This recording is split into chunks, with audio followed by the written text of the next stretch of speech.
Assalamualaikum warahmatullahi wabarakatuh. Selamat sore bagi siapapun juga yang bisa melihat video ini.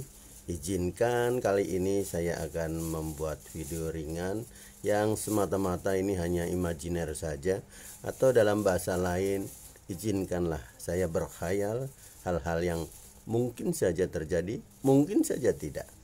Seandainya saja. Izinkan sekali lagi saya berandai-andai, seandainya saya jadi Presiden Republik Indonesia, maka saya akan membuat program yang pasti untuk 100 hari pertama masa kerja dimulai. Yang paling utama akan saya susun beberapa prioritas untuk melakukan pembenahan di beberapa kementerian, terutama kementerian yang akan saya evaluasi, saya rehabilitasi, dan saya lakukan pembenahan. Pada dasarnya semua kementerian akan saya lakukan pembenahan, hanya saya prioritaskan di 100 hari kerja pertama saya adalah pertama di Kementerian Agama. Dengan tim yang tersedia akan saya susun beberapa informasi, beberapa renovasi, beberapa rehabilitasi, dan beberapa pembenahan di semua sektor peraturan, terutama yang menyangkut kepentingan negara dan rakyat. Yang paling menonjol adalah yang tentu saja bisa memberikan kemanfaatan yang sebesar-besarnya bagi seluruh rakyat Indonesia. Dalam hal ini saya akan tata ulang bagaimana urut-urutan ataupun regulasi yang mengikutinya tentang segala sesuatu yang menyangkut masalah jemaah haji, di mana jemaah haji dengan segala turunannya akan kita perhatikan dengan detail sehingga nanti terbentuk satu keputusan yang benar-benar memberikan manfaat bagi negara dan bagi masyarakat yang membutuhkannya. Kita tahu, tidak usah menutup mata bahwa dari sana kita sering mendengar ada berbagai macam keluhan serta ketidaknyamanan. Di antaranya masa tunggu untuk bisa menunaikan ibadah haji bisa sampai bertahun-tahun lamanya, 5 tahun bahkan lebih dari 10 tahun. Ini akan kita benahi dan kita mintakan semua pendapat dari pakar dan ahlinya, sehingga kita dapati satu kesepakatan yang bisa memberikan manfaat yang sebesar-besarnya bagi keuangan negara dan kesejahteraan masyarakat. Segala sesuatu yang menyangkut ibadah haji dan turunannya, sampai dengan masalah penyediaan sarana angkutan, hotel, dan catering yang ada di Tanah Suci Mekah. Kemudian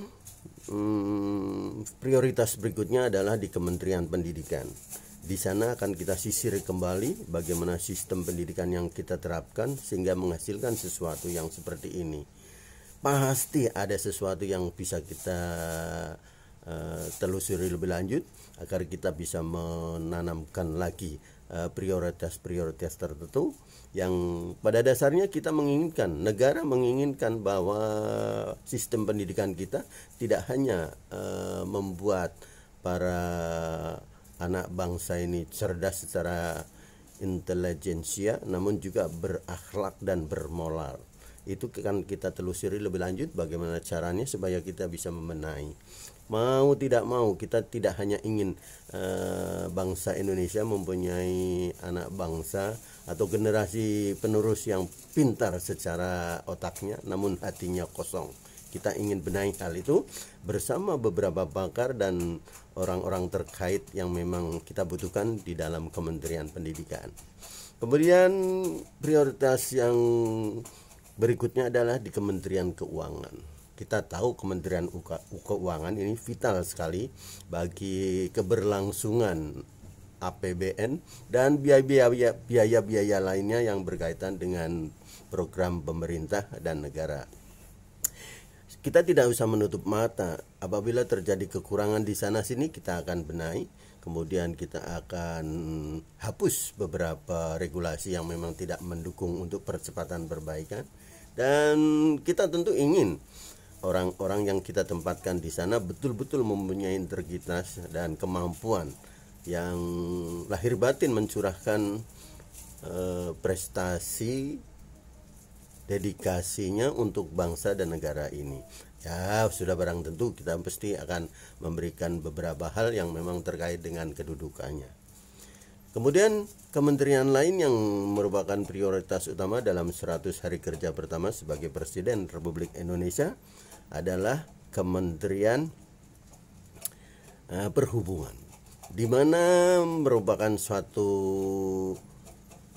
kebutuhan bahwa luasnya daerah teritorial Indonesia yang terdiri dari lebih dari 17.000 pulau membutuhkan sarana perhubungan yang sedemikian lancar dan tertata rapi sehingga dapat dinikmati oleh seluruh lapisan masyarakat tanpa terkendala dengan jarak tempuh yang kita sudah ketahui secara pasti bahwa struktur ataupun geografis Indonesia itu terdiri dari beberapa kepulauan, sehingga kita perlu mengajak beberapa pakar untuk merumuskan bagaimana caranya bisa menata transportasi dengan berbagai metodenya.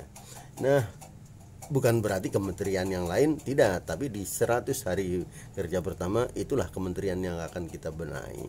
Mudah-mudahan di 100 hari pertama itu kita bisa membuka wacana baru atau katakanlah suasana baru di bidang regulasi dan peraturan serta perundang-undangan serta keputusan presiden, keputusan menteri dan segala sesuatunya yang menyangkut masalah teknis pelaksanaannya, yang intinya kita ingin semuanya itu bisa memberikan manfaat yang sebesar-besarnya bagi negara, bangsa, dan tentu saja masyarakat Indonesia secara menyeluruh tanpa terkecuali, sehingga betul-betul sesuai dengan aturan dan peraturan yang ada bahwa semua warga negara mempunyai kedudukan yang sama di hadapan hukum.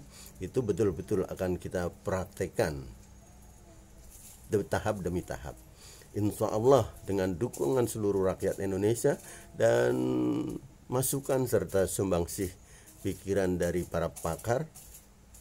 Hal itu bukan sesuatu yang mustahil.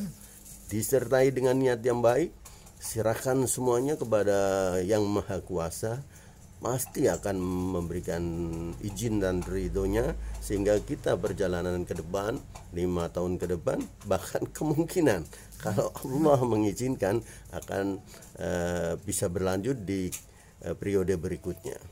Namun sekali lagi, apakah hal ini bisa tercapai? Saya sendiri tidak yakin, karena hal ini hanya merupakan khayalan saya semata. Seandainya saya jadi presiden, izinkanlah saya mohon maaf yang sebesar-besarnya. Mudah-mudahan ini memberi inspirasi bahwa kita boleh saja seandainya supaya kita bisa memberikan sumbangsi kepada bangsa negara ini sesuai dengan kapasitasnya masing-masing. Selamat sore. Assalamualaikum warahmatullahi wabarakatuh.